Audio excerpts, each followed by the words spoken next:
your forecast first. Sponsored by Matex Heating, Cooling, and Plumbing.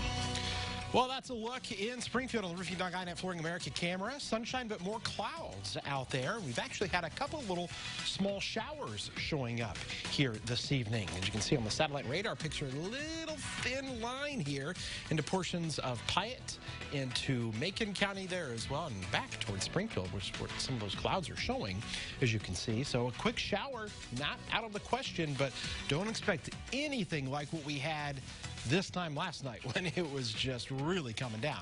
Temperatures in the upper 70s right now, very comfortable. Feels pretty good. And again, for the most part, many of you will stay dry, but a stray shower definitely possible. Some nice weather the next few days. We'll talk about that and more about the weekend forecast coming up. WCIA 3 News starts right now on WCIA 3 News. Governor Pritzker gives the green light for students to return to class. Why back to school could come sooner this year. An underground prom was held at a parent's home. Why the public health district is now investigating. I want to let the mayor know, the sheriff know, police department know that this fight isn't over. She's charged with resisting arrest and aggravated battery of an officer. Why dozens rallied for her at the courthouse today. You're watching your local news leader. This is WCIA 3 News at 6. The Illinois State Board of Education strongly encourages schools and districts to maximize in-person instruction for all students. Governor Pritzker gave schools the green light to bring students back inside classrooms this fall, but with several new requirements in place. Good evening, I'm Jennifer Roscoe. Students will have to wear a face covering all day and spread out 6 feet apart during class and at lunch. The State Board of Ed released 63 new pages of new rules to help districts prepare. Our Capitol Bureau Chief, Mark Maxwell, is live in Springfield, so tonight, some parents, Mark, they're going to be relieved kids can go back to class, but others may have some concerns. And Jennifer, school districts, the State Board of Education are taking that concern very seriously. For example, students will have to submit to temperature screenings as the school nurses and health staff monitor to try to find anyone who may have a fever. If you're sick, you can't get in. If you become sick, they will ask you to quarantine, isolate for 14 days. They're going to take that very seriously. Also, schools have to prepare for a backup plan. God forbid, should there be a resurgence of COVID-19 and they have to close down for in-classroom learning, they want to have that remote learning option fired up, queued up, and ready to go. Also, if there's a hot spot in a corner of the state, here or there, they want to have those options ready. When you're at school, it will feel different as well. Students have to keep that 6-foot social distance at all times. That may very well mean, especially for some districts with limited space, that there will be smaller class sizes. Other districts may choose to get more creative with their calendars, so you may want to hold off on planning that late summer, early fall vacation. Some school districts may decide to start their school year sooner than you normally expect. The State Board of Education superintendent said that these rules were intended to not be one size fits all. Reopening in southern Illinois is not the same as in suburban or in urban Illinois. As much as possible, we have tried to provide common and clear requirements while preserving flexibility for each school and district to develop a reopening plan that meets the needs of the community and the children that they serve. So what does this mean for school sports? These rules do include guidelines for PE class. That means you have to stay outdoors as much as possible and, yes, still keep that 6-foot distance. So the rules discourage sports that involve close guarding. You can imagine soccer, basketball, football, not great signs for those sports to happen during PE class. But in fact, the rules also recommend avoiding locker rooms altogether, showers, shared equipment.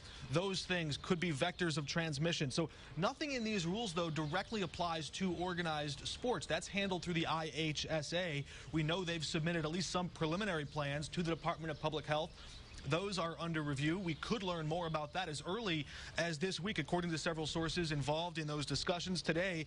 Asked about the potential return of college or pro sports, Governor Pritzker said even there, sport by sport, it may be different. He's watching, hopeful that as we learn more, as we watch and public health experts see all the public returning to normal outdoors, that maybe there are lessons to be learned there in how we can all advance and learn to live with the coronavirus in our midst. Jennifer? Now, of course, local districts, Mark, are going to take those 63 pages, comb through them, and then they are going to send out their own guidelines of how they're going to go about doing this. And there's a lot of modifications there still, too. They're probably, most districts we've talked to are sending out surveys to parents. So you'll have an effort, an ability to weigh in here about how you would feel most safe sending your kids back to school. Okay, we'll wait for those as they come out. Mark, thank you so much. Now, after spending months supervising kids learning at home, some parents tell us they're cautiously optimistic about sending them back. WCIA3's Jen Lask spoke to a few parents today. So what did they tell you, Jen? Well, a lot of the parents I spoke to, Jennifer, have been juggling work and keeping an eye on their kids every day. They tell me they're glad they'll be back in the classrooms for a number of reasons. For one thing, they're excited these kids are going to have actual teachers leading the lessons, and they're also glad their kids will be able to see friends again and properly socialize. One mom told me the experience has given her a whole new level of respect for what teachers experience every day. We absolutely love our teachers and our schools, and they provide like a service that goes way beyond education. And we couldn't have seen that any more clearly than when we had to let it go.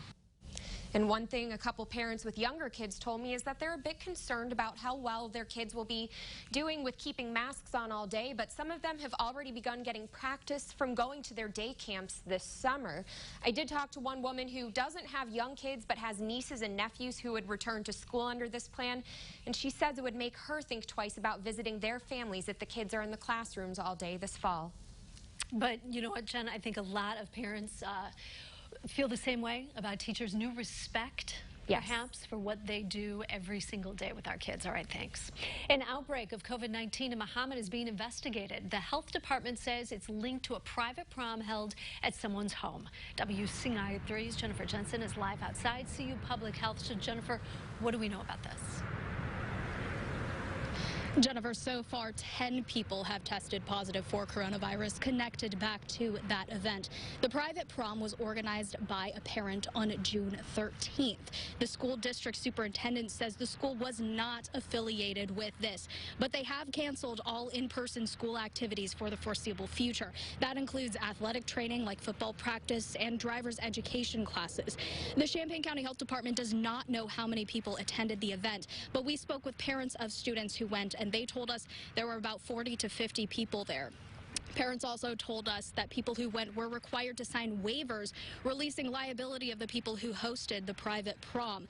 We have not been able to get in touch with the people who hosted it, but the superintendent says some of the cases are of students, but they do not know the exact number, and the health department is not releasing that information either. But the health department is asking people who went to the prom or who have come in contact with people who attended to get tested for COVID-19. Live in Champaign, I'm Jennifer Jensen, WCIA3, your local news leader. Jennifer, thank you so much. Now, the state is reporting about 600 new cases. That makes 137,000 plus total. 38 more people have died, bringing us to a total of 6,700 deaths in Illinois.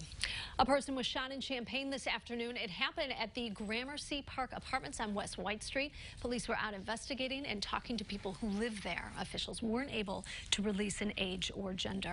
And a follow-up for you, Aaliyah Lewis of Urbana says she plans to fight charges of resisting arrest and aggravated battery of an officer. This is from an incident that happened back in April. The NAACP is working with Urbana's mayor to do an independent investigation. WCIA3's Karina Rubio was at the Champaign County Courthouse today when Lewis showed up for her hearing and has the story. Justice for Aaliyah! Justice for Aaliyah! Dozens gathered outside the Champaign County Courthouse Tuesday morning to stand in solidarity with Lewis. On April 10th, police responded here to the corner of Cottage Grove Avenue and Glenwood Oaks Court in Urbana, arresting Lewis's boyfriend for reckless discharge of a firearm. Police say the gunfire started as an argument between the two that spilled outside. When officers went to arrest Lewis too, she fought back and police hit her in the process. Now, community members are rallying around Lewis. If you can watch it and not see it as horrifying and her as the victim, then imagine her as a white woman, because She was victimized brutally.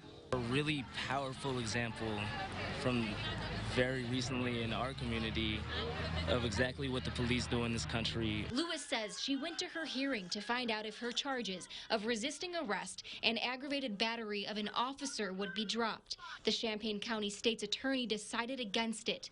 But Lewis says it doesn't end here. She spoke out publicly for the first time after her hearing. I'm disappointed, really, but I'm going to keep fighting. I'm going to keep trying, because I'm not a bad person, and that's what they're trying to make me out to be. I just want to let the mayor know, the sheriff know, police department know that this fight isn't over. In Urbana, Karina Rubio, WCIA3, your local news leader.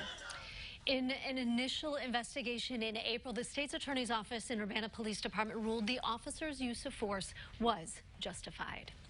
4th of July is about a week away, while the early celebrations are becoming a problem. Are you hearing them? Also tonight, it's not something you see every day. Take a look at this. Why this food truck was sent skyward this morning. And a recap of today shows the high made it to just 75. It was really nice across the area and below average.